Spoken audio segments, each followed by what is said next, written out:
합리적 남자 2030 세대의 연애와 결혼에 관한 시대적 선택. 챕터 1. 운명적 사랑이란 미신일 뿐이다. 안녕하세요. 오늘부터 레드필로 유명해진 롤로 토마시의 합리적 남자 책 리뷰를 진행해볼까 합니다. 2015년 9월 15일 출간된 책이고요. 아마도 읽어보신 분들이 많이 계실 것 같네요. 모르시는 분들은 새롭게 배워보시고, 아시는 분들은 다시 한번 리뷰를 해보시면 남자로서 품위를 지키며 좀 더 당당해지고 나아가 더 행복한 남녀 관계를 누리는 데에 있어서 분명히 큰 도움이 될 것입니다. 우선 좋아요 및 구독하기 한 번씩 눌러주세요. 그럼 시작해보겠습니다. 영원한 사랑이란 과연 존재하는 것일까요? 우리는 영화나 드라마 혹은 노래 가사 등에서부터 영원한 사랑이나 혹은 유일한 사랑을 꿈꾸게 되는 것 같습니다. 이 모든 것이 사실은 사회적으로 교육되고 가르치고 있는 모노가미의 일종이라고 볼 수 있습니다. 이 책의 저자인 롤로 토마시는 유일한 사랑은 없다라고 이야기를 합니다. 이러한 표현은 마치 종교인들에게 신은 없다 라고 말하는 것과 동일한 충격을 줄 수도 있다고 합니다. 예를 들어 우리는 어린 시절부터 디즈니 만화 영화를 보고 자랍니다. 저희 아이들도 즐겨보는데요. 만화 영화의 끝에는 항상 해필리 리브드 에버 애프터가 나오고, 우리말로 번역하자면 그 이후로 그들은 영원토록 행복하게 살았습니다 는 이야기가 등장하게 됩니다. 이는 특히 결혼의 과정에서 혹은 결혼 이후에 남녀가 함께 고통을 받는 큰 이유 중 하나일 것입니다. 영원한 사랑이라. 심지어 종교나 신에 대해 부정적인 사람들, 종교의 불합리성에 대해 열띤 토론을 나누는 학생들에게도 교수가 유일한 사랑이나 소울메이트에 대해서 질문을 하게 되었을 때에 굉장히 관대한 태도를 보였다고 합니다. 학생들에게 질문하기를, 여러분들은 자신의 짝이 예비되어 있는 것을 믿고 혹시라도 살아가며 그 소울메이트를, 진정한 사랑을 만나지 못할까봐 두려우신가요? 이러한 질문에 대해서 종교의 불합리성을 주장하던 사람들이 갑자기 이러한 종교에 대한 투철한 믿음을 나타내었다고 합니다. 여러분도 운명의 짝을 믿으시나요? 흥미롭게도 여자보다는 남성들이 이러한 반쪽 신화에 더욱 사로잡혀 있다는 사실이었습니다.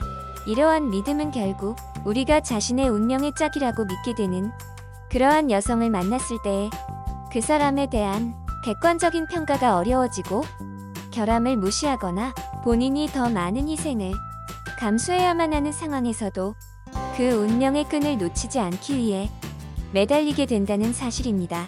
아마도 이별을 한 이후에는 재회 상담을 받으며 어떻게 해서든지 그녀와 다시 만나기 위한 노력을 하게 될 가능성이 매우 높습니다. 실제로 믿음을 변화시켜주는 연애학원보다는 이러한 간절함과 믿음을 지켜줄 것 같은 재회 상담이 더 잘 팔리는 게 우리나라의 현실이기도 하고요. 결국 이미 관계의 균형은 무너져 있습니다. 그리고 이러한 균형이 무너진 가장 큰 이유는 바로 사람들이 반쪽 신화에 엄청난 집착과 사이비 종교적인 믿음을 갖고 있기 때문일 것입니다. 사실 균형이 무너진 관계에서는 행복하기가 어렵고, 어쩌면 그 관계가 오래도록 지속되며 유지되는 것이 애초에 불가능할지도 모르겠습니다. 더불어 한번 운명의 짝이라고 믿어버리게 된다면은 다른 더 좋은 이성을 찾는 것에 대한 노력이나 시도를 하지 않게 됩니다.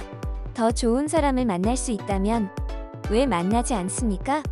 물론 결혼 전인 분들에게 묻는 질문, 결국 제대로 된 사람을 만날 기회 자체를 그 누구도 아닌 스스로가 막아서게 되는 것입니다.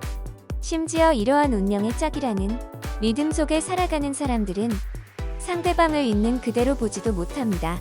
결국 자신이 정해둔 상상 속의 이상형을 상대방을 통해 투사하는 것이죠. 결국 비현실적인 기대를 품으며 관계를 맺게 되는 것입니다. 이는 미래의 무척이나 큰 실망으로 이어지게 되며 여기에서 큰 좌절감을 느낄 수밖에는 없을 것입니다. 이러한 현실이 분명 다가올 것입니다. 사실 이 합리적 남자라는 책이 쓰여진 이유도 이러한 반쪽 신화, 소울메이트, 운명의 짝을 종교적인 차원으로 믿는 사람들을 개종시키기 위함이었다고 합니다.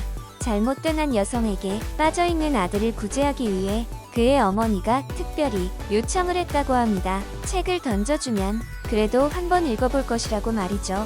물론 저자는 믿음이라는 것이 우리의 자아와 동일시가 되어 있는 상황에서 그 믿음을 변화시키는 것은 마치 그 사람의 인격을 모독하는 현실이기 때문에 분명히 개종은 쉽지 않을 것이라고 합니다.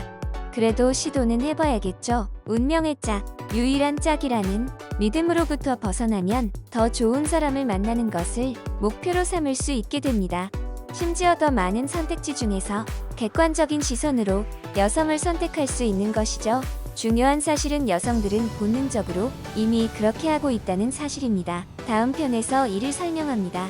만약에 이 영상에 나온 이야기를 그대로 믿을 수만 있다면 축하드립니다. 당신은 이제 좀 더 현명한 선택과 판단을 내릴 수 있게 되었습니다. 물론 사교 장소에 나가서 더 많은 여성을 만나야만 하겠지만요. 게임은 항상 필드에서 이루어진다는 사실을 기억하세요. 구독, 좋아요, 알림 설정까지 해주시면 평생 남성 호르몬 풍족함. 시청해주셔서 감사합니다.